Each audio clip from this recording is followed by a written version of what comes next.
all these other devices that are still in existence at the time. ASC, BPC, AMC, OTC, and the TPC 300 and the TPC 400. So in order to continue to use these with the combination between the Legacy and the TMCC1 system, that Y cable that came with the Legacy base allows you to your TMCC1 base, and then the other leg of that Y to your command base cable, which in turn connected all of those acronym devices.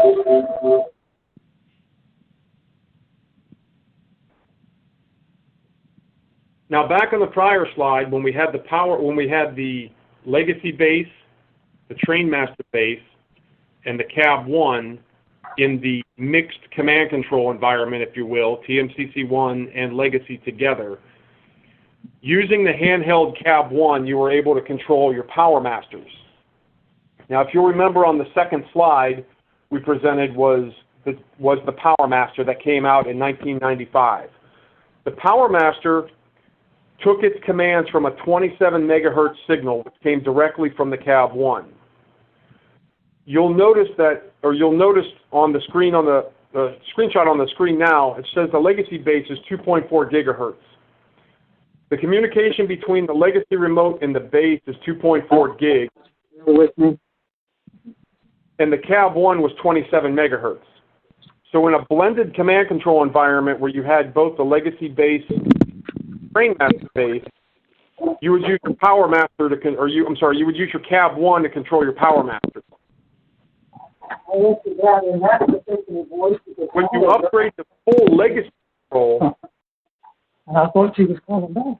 what you have to do is you have to take your, if you have Powermasters in play, the ability to control your Powermaster comes from a Powermaster bridge.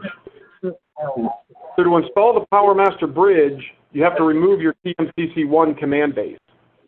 Well, when you take that command base out of the equation, you're effectively retiring your TMCC1 command base and your Cab-1 simultaneously, so that your entire layout is controlled from the Legacy system. So with the Legacy base, through the Y cable, connected to the Powermaster bridge, basically all that Powermaster bridge did was converted the frequency, the 2.4 gigahertz frequency on the handheld, to a 27 megahertz frequency that spoke to all the Powermasters. On that Y cable, you still continue to keep all of your acronym devices in the equation by using the command base cable.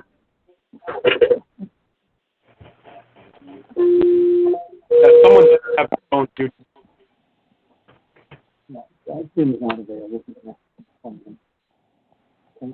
Hey guys, if we could ask everybody to mute their phone, seems like we're getting feedback on the main line.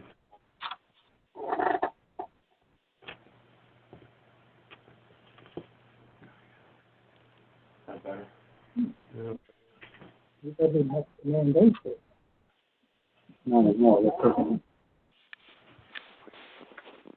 Okay. So another way to, just as a sidebar, for guys that have those TMCC1 Powermasters in play, instead of having to continue to use the Powermaster bridge, another option is they can just replace their TMCC1 Powermasters with Legacy Powermasters.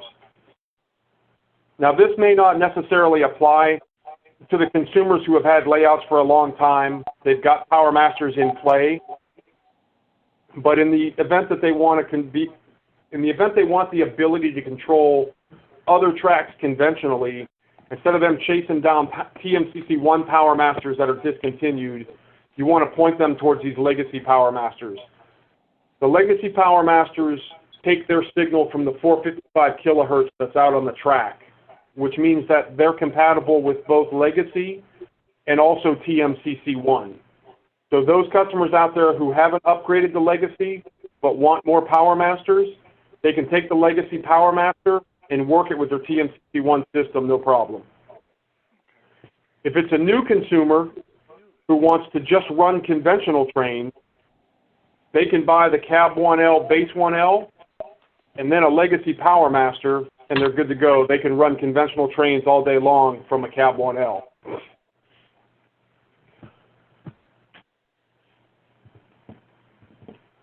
So the big question at hand is, how do you deal with legacy 990 systems that aren't in stock?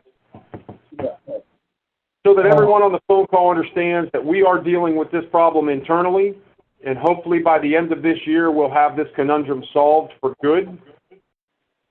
But as a, let's say a Band-Aid fix for the short term, for those consumers out there who have legacy locomotives that want to operate them and get most of the feature set, and to be honest with you, the best feature set on all those locomotives is the quill and horn. So a Cab-1L will give you the ability to send that 9-bit command for the horn to all of those legacy locomotives. All the other commands are pretty much 8-bit, so it's 32 speed steps, it's tower comm, crew talk, etc. Everything remains pretty much the same as it did with TMCC1, but it still allows them to control their legacy engines and get a good bit of the features out of them. For those users out there who only want, or who are out there looking for TMCC1 systems, I would suggest that they go with the Cab-1L, Base-1L combo, because those two units together are the most modern replacements for the TMCC1 system. It's a lower cost than a legacy system, and it gives them all the same functionality they had with Trainmaster, plus some legacy features as well. These things have legacy features on them. As an engine, no. Engine. Coordinate 8 and 9 bits. So for those customers out there who have legacy currently, or maybe they don't have legacy because they've been waiting for it to come back into stock, anything that they purchase between the Cab-1L and the Base-1L is fully compatible with the legacy systems when they get back in stock and get into those consumers' hands. Yeah. The Cab-1L communicates to the Base-1L at 2.4 gig, which is the same communication that the legacy remote communicates to the base with. So a Cab-1L will talk directly to a legacy base. So for those customers out there who want to expand the number of remotes they have, they don't have to scour the web for a 993 expansion set. They can keep their legacy system and simply buy a Cab-1L separately, and suddenly they've got a second remote for their railroad. You can use as many of these Cab-1Ls or legacy remotes with one legacy base as you'd like. Some of you may ask, you know, the legacy system has 9 different channels. How do I do that with a remote that doesn't have a channel select button? It's very easy. Simply hold down the set button and press the number on the numeric keypad that is the channel your base is on. So if you want to get to channel 7, hold down the set button and hit number 7 on the touchpad of the Cab-1L, and boom, the Cab-1L now communicates on channel 7 so that it's compatible with the base. You take your Cab-1L somewhere else, and their layout or their legacy base is on channel 9, hold down set, hit number 9, and now your Cab-1L communicates on the right channel.